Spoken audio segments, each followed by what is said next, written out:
There's something loose on that mountaintop that's bigger than any man I've ever seen. And stronger. Before I leave, I intend to find out what it is.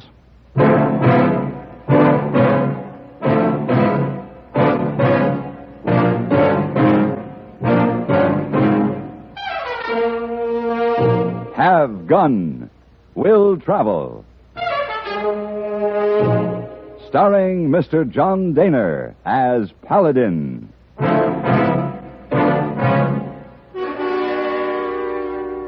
San Francisco, 1875. The Carlton Hotel. Headquarters of the man called Paladin.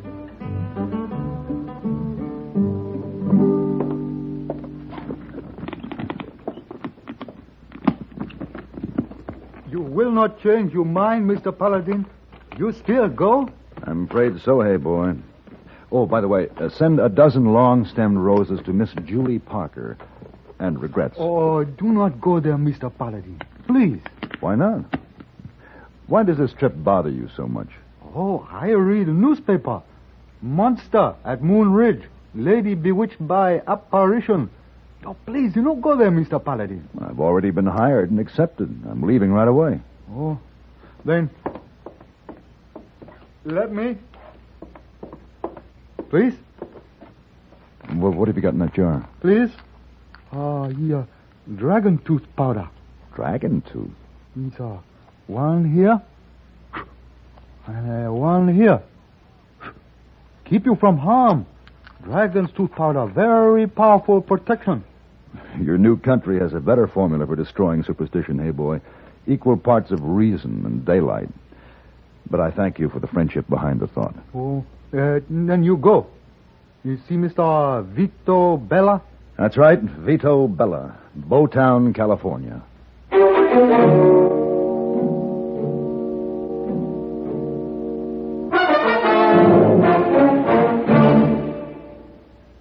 Even if you've had embarrassing dandruff for years, you can get rid of it now in 3 minutes. That's all it takes with Fitch Dandruff Remover Shampoo. Yes, unsightly dandruff's gone in 3 minutes with Fitch, quickest, easiest of all leading shampoos. What's more, using Fitch regularly is guaranteed to keep embarrassing dandruff away. Just apply in the unique Fitch manner. Before you wet hair, rub in 1 minute. This way, Fitch shampoo penetrates right down to the scalp. Next, add water. Lather 1 minute to wash every trace of dandruff out of your hair. Then rinse 1 minute. All that loosened dandruff goes down the drain. In 3 minutes, with Fitch, 1 rubbing, 1 lathering, 1 rinsing, dandruff's gone. At the same time, gentle Fitch can leave your hair up to 35% brighter. To get rid of dandruff problems forever, brighten hair too. Use Fitch regularly. Get Fitch Dandruff Remover Shampoo today, only 59 cents.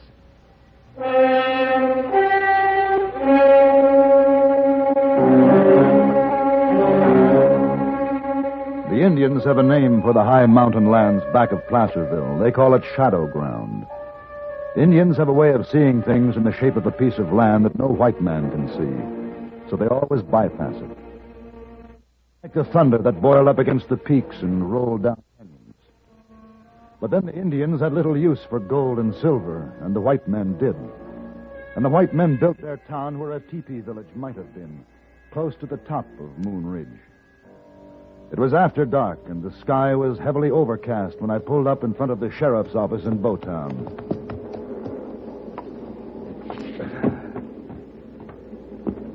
Hold it right there. What? I'm looking for the sheriff.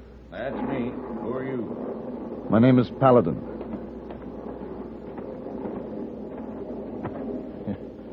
Riding in at night with black horse and black trail clothes. I'm surprised you didn't get your head shot off. Well, do you have to hold that gun on me? Come on in.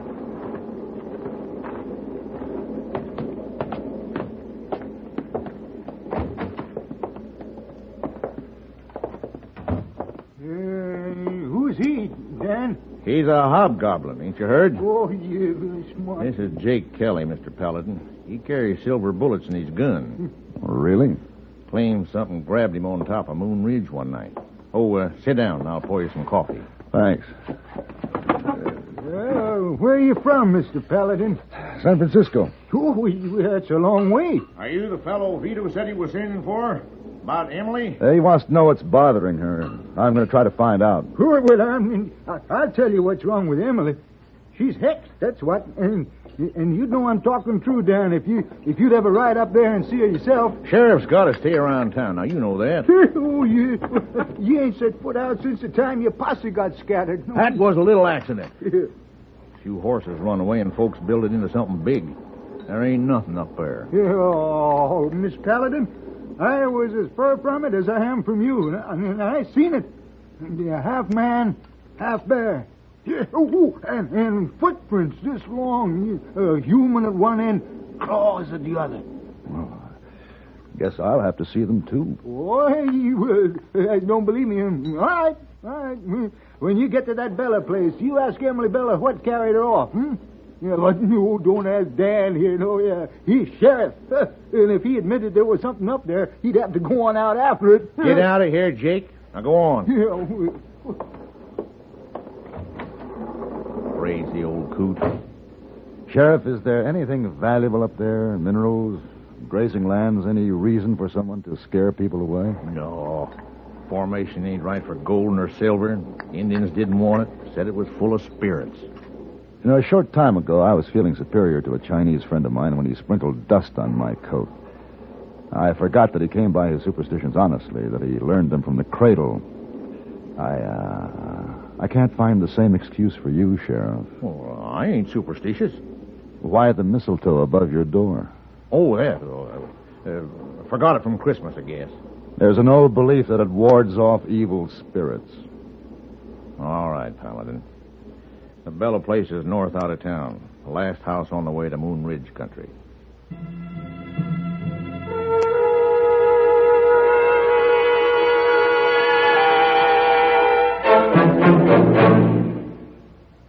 What makes the different sound and sound difference that you hear on this station? It's the teamwork between the CBS radio network and its affiliated stations. This teamwork combines the far-flung resources of CBS News with local programming that helps you know your neighbors and neighborhood.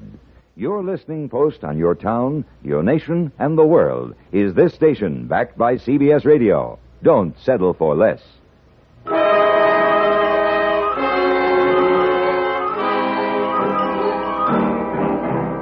The Bella place was run down and listless, with a small light gleaming in the window, and the figure of a woman seated on the porch steps, a young woman, dark, plain, no shoes or stockings, long hair, and the most vacantly staring eyes I have ever seen.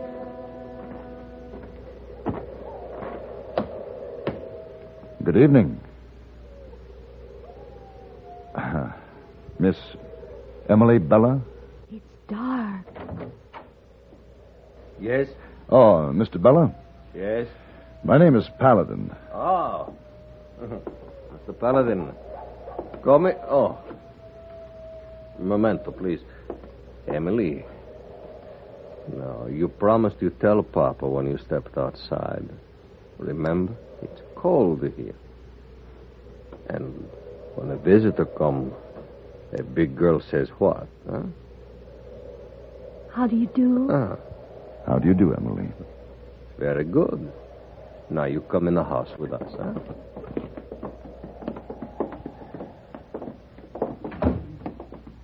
Emily, you can go to your room.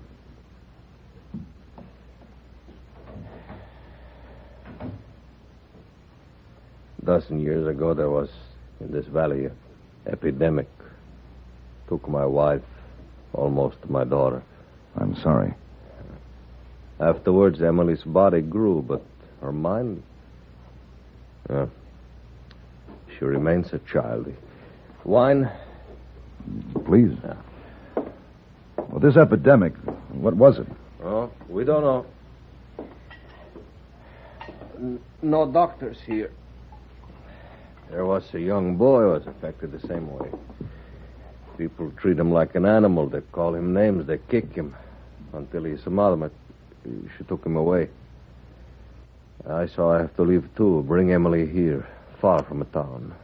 The land here is... it's no good, but we manage. those dolls are hers? See, she is of an age where toys are pleasant. She's fortunate to have you as a father. I think she's fortunate in other ways. Maybe you don't know what I mean, huh? Perhaps I do. There's nothing shocking, ugly about remaining a child. It's the best age of all. Their world is wonderful, mysterious, half real, half make-believe. The world you and I live in, Mr. Bella, is not always as pleasant. I think you're a wise man, Mr. Paladin. We drink. Salute. Salute.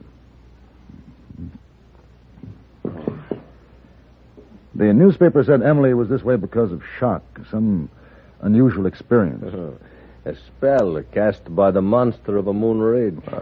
Since that story is untrue, why do you want to pay me $200, Mr. Bella?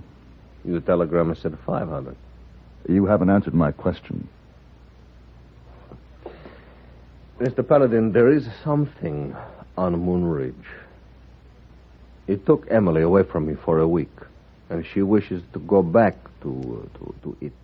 I don't want to lose my daughter. Go on.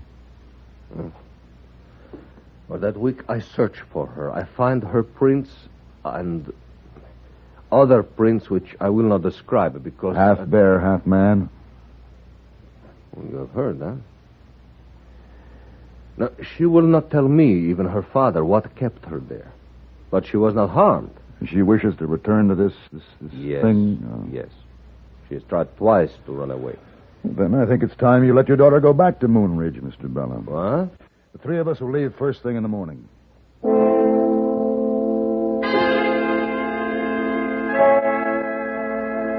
The morning was dark and foreboding with the threat of rain in the air. Low clouds hung over the peaks and in the valleys, twisting the trees into gnarled shapes and making the rocks grotesque and sudden to come upon. All very unreal. But the track we came across on the top of Moon Ridge late that afternoon was real enough. Half a man, half a bear, huh? Maybe. Emily? No, Mr. Paladin, be honest with me, please. What make this print? I don't know, Mr. Bella. No, it's going to be dark less than an hour. Hey, what is that? I'd say it was a bear. Emily! Emily, come back! Paladin, she's going down the canyon. You follow with the horses. I'll try to catch her.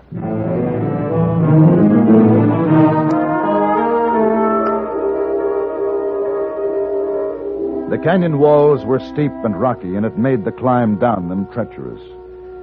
By the time I was standing on the floor of the canyon, darkness was coming overhead. I walked toward what I thought might be the head of the canyon, only to find a wall of granite blocking my way.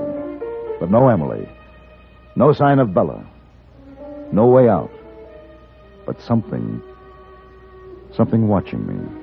Something old, bent in tattered clothing, witch-like in the quick look I had, and then gone suddenly. You come back here. All right. I know whoever you are. Listen to this carefully. I have a gun. I'm not going to be frightened away. Are you there? Can you hear me? Now, I warn you that I'm going to...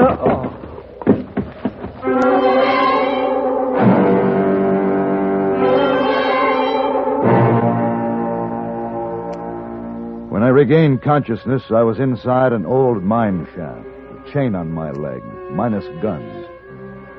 A very real-looking bear was chained across from me. There, in the dim light filtering back from the opening of the mine shaft, I saw something moving slowly toward me. Something which seemed only half human. Something old and horrible. I waited there, quiet, as the thing came closer. What do you want with me? Leave while you can.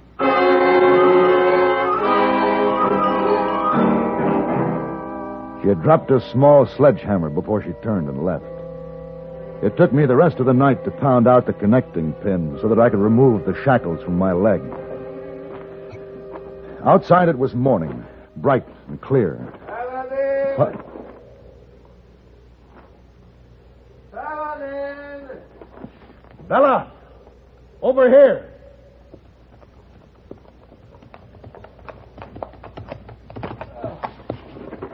Oh, I've been riding all night. You seen Emily? No. Here, I found your gun and a belt, Paladin. Oh, thank you very much. I didn't know what to do. I half expected to find your body. Now, let me ask you something. Bella, has anyone ever been hurt in Moon Ridge country here? Actually physically injured? No. Only frightened? Yes. I've been frightened, too, but I'm not hurt. Bella. I think I know where Emily is. Where? I would say up there. Huh? Beyond that cliff that backs the canyon. The cliff? Possibly a meadow behind there. Oh. The trail would be worse than in Sicily. It would frighten a bad rider. And with a little clever discouragement, even a good rider. Come on.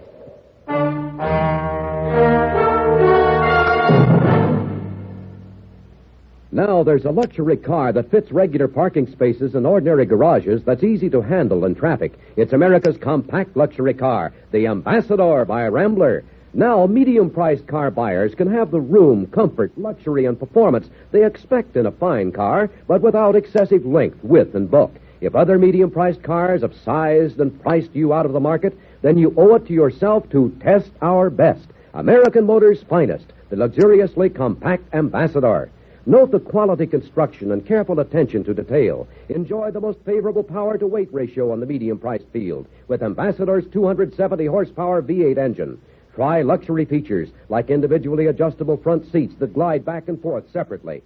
5 minutes at the wheel of an Ambassador will change your ideas about luxury cars. Test our best, the Ambassador V8 by Rambler. Finest car ever priced so close to the lowest. See, drive the luxurious Ambassador, now at Rambler dealers.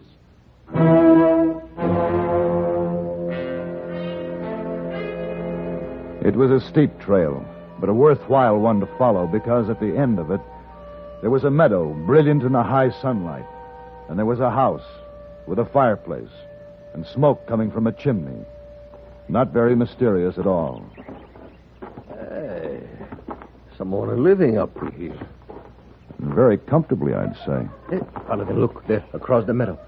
Emily, my Emily. Wait. No, wait for what? She may be hurt. Does she sound like she's in trouble, Bella? Look, there's a boy with her. Ah. Do you recognize him? Maybe. It could be Maria's boy, the one I told you who was afflicted like Emily? Yes, the mother and son, the ones they ran out of town. Yes. I think it's time that we visit her, huh? There's no need. Maria? Yes, I watched you two climb the trail up there. You have no respect for witches. But I have a great deal of respect for a clever woman.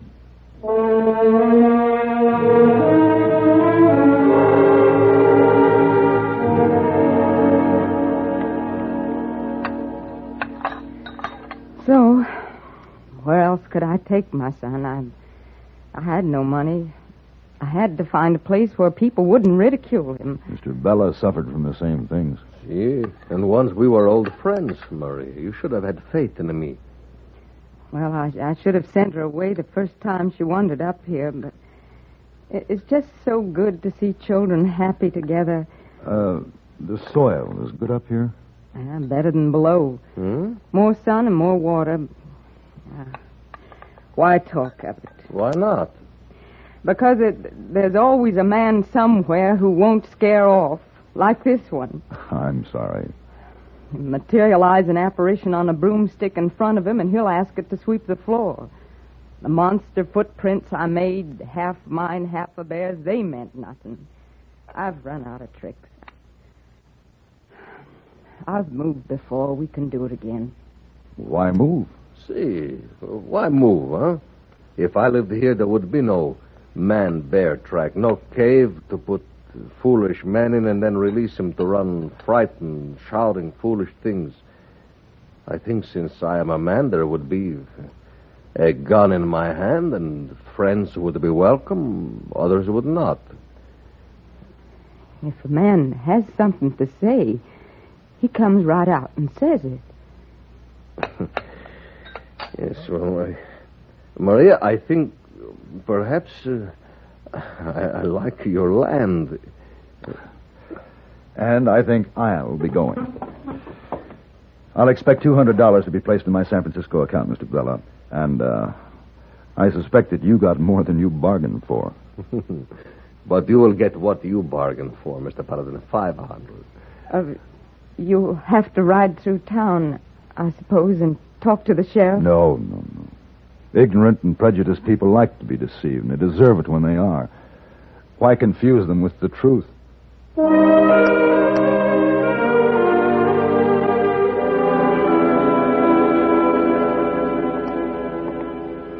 Oh, Mr. Paladin, you back safe all in one piece. I'm glad to be back, hey boy. Was it bad? Oh, bad for people who believe in witchcraft. Any messages for me? Oh, yes, sir. Many messages. Let me see. Lady send note and say you call on her when you come back. Uh-huh. Another lady send servant over and tell you not to call on her when you get back. What else? Is all. Well, in that case, tell me the name of the lady over there, hey boy. Oh, yes, sir. It's Miss Romero from Spain. Uh-huh. Very new in this country. Thank you.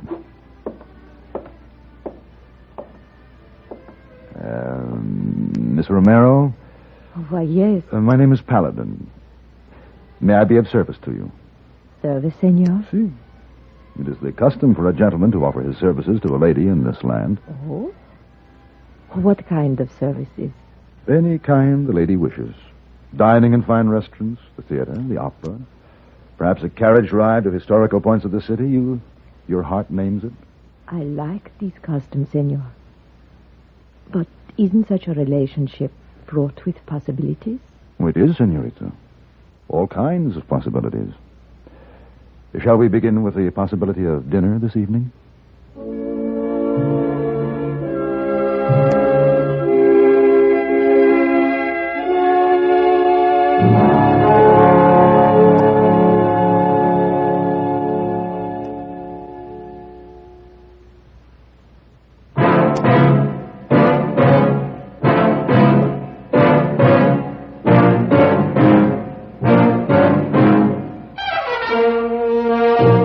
Have Gun, Will Travel.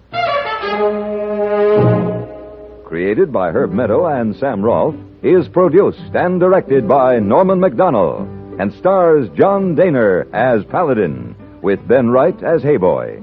Tonight's story was written by Gene Roddenberry and adapted for radio by John Dawson. Featured in the cast were Lawrence Dobkin, Virginia Christine, Jess Kirkpatrick, and Gene Bates. Hugh Douglas speaking. Join us again next week for Have Gun, Will Travel.